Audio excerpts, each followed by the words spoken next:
Coco，我的孩子現在還小，教育基金現在安排會不會太早？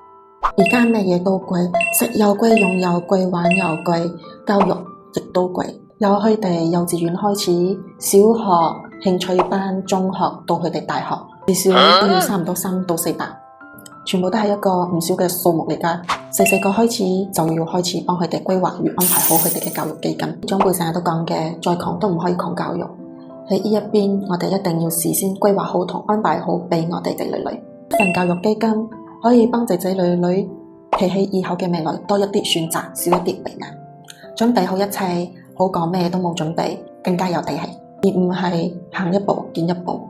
行一步見一步唔係唔好，而係當萬一又不意之間有其他嘅事發生嗰陣時，咁樣嘅教育基金曉唔曉可能就延遲咗些少呢？